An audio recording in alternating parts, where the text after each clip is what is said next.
Welcome to Hypercut Chronicles.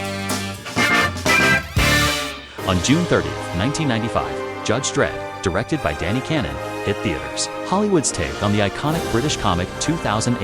I am the law! The story is set in the 22nd century, in a post-apocalyptic world where Earth has become a toxic wasteland and humanity is crammed into gigantic, overcrowded megacities. Order is maintained by the judges, a caste who serve as police, judge, jury, and executioner. Sylvester Stallone, Judge Dredd, the system's most relentless enforcer, finds himself framed for a crime he didn't commit by his psychotic clone brother, Rico. Which crime, you ask? Was it Stop or My Mom Will Shoot? Expendables 1, 2, 3, or 4? Rambo Last Blood, perhaps? No, murder. And Dredd must clear his name and stop Rico from seizing control of Megacity 1 with an army of clones. I am the beginning! Judge Joseph Dredd first appeared in 1977, created by John Wagner and Carlos Esquerra for 2000 AD magazine. At the time, Britain was in the grip of economic crisis and social unrest, often met with police violence. In this context, Dredd emerged as a radical authoritarian anti-hero, violent, uncompromising, and a product of his era's anxieties. He upholds the law in Mega City 1, battling corrupt judges, mutants, cyborgs, demons, and more, often with a bullet to the head. The comic's blend of violence and biting satire made Dredd a standout figure in British pop culture. Hollywood had its eye on adapting Judge Dredd since the 1980s, but the project only gained momentum in the early 90s. As comic book adaptations and dystopian sci-fi became box office staples, the film languished in development hell for years, as producers struggled to reconcile the original's darkness, violence, and satire with the demands of a mainstream blockbuster.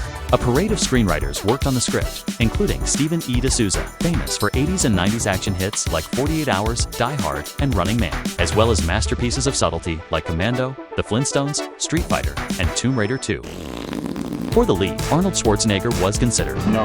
But ultimately, Sylvester Stallone took the role. The two action icons had been box office rivals for years, but by the 90s, both were showing signs of decline. Stallone's career in the 90s was a roller coaster. He stumbled with Oscar, a remake of the French classic, hit rock bottom with Stop or My Mom Will Shoot, then bounced back with Cliffhanger and Demolition Man. But before his acclaimed turn in Copland, Stallone brought his ego to Judge Dredd, a project that really didn't need it. My job's not easy. The supporting cast features Diane Lane, the ever-likable Armand Assante as the villainous brother, the legendary Max von Sydow, who once played chess with death, Jürgen Prochnow, who somehow managed to work with Wolfgang Peterson, John Carpenter, and Hugh Boll. I'm the only genius in the whole fucking business.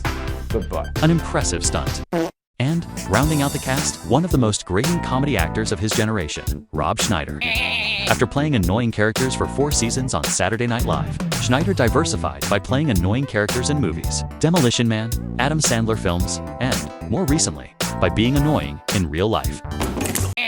The film had a massive $90 million budget. Versace designed the costumes. Nigel Phelps, art director on Burton's Batman, handled the sets, and the crew spent nearly a year building the lavish Mega City 1. The money's on the screen.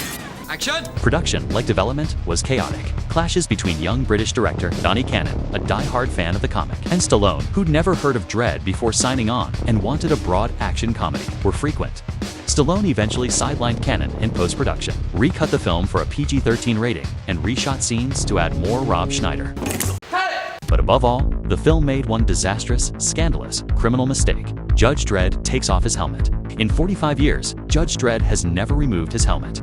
Not once. This rule, born of an editorial accident, became a core tenet of the Dredd universe. Dredd isn't a man, he's a symbol. The symbol of soulless, implacable, dehumanized justice. That's what prevents any identification or empathy. He's an inhuman, emotionless character, the iron fist of a totalitarian system, not just another Hollywood hero serving the ego of the actor playing him. I knew you'd say that. Stallone never understood the character or the right tone, veering between parody and a gravity that borders on the grotesque. This room has been pacified. Mirroring a film that never found its vision, never fully embracing either satire or unbridled action. Max von Sydow is the only one who seems to defend his bit of gravitas amid a Diane Lane with little to do, and an over-the-top, but clearly amused Armand Assante. Now, who says politics is boring? As for Rob Schneider, he's the Jar Jar Binks of this film. That was all me, baby. Only the impressive work on sets, costumes, and practical effects make this visually ambitious adaptation worth a look. Otherwise, it's a pitiful effort. The film was a half-flop, grossing $113 million worldwide. The release was accompanied by novels, a comic, and even a video game.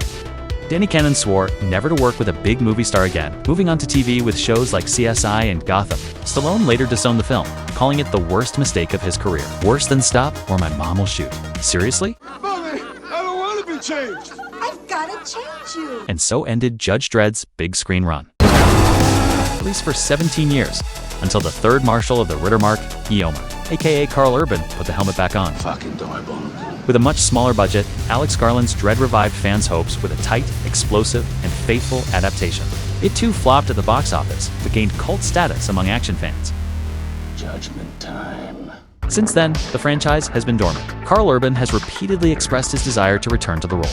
And Rebellion, which owns the rights, has been promising a Mega City 1 series for years. Occasionally, rumors sparked fan excitement, only to be quickly extinguished by Rebellion's fanciful owner, Jason Kingsley.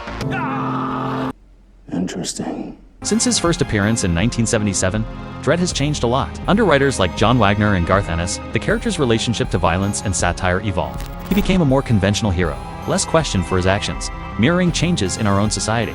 So, will we ever see Judge Dredd on screen again? And if so, where and how? Remember, don't take the law into your own hands. Leave it to the judge. Yeah, I heard you, hotshot. You enjoyed this video? Please like, share, and subscribe. We'd like to thank you for your support in helping us reach 500 subscribers on YouTube. We'll see you after the summer break with more episodes and new content on the channel.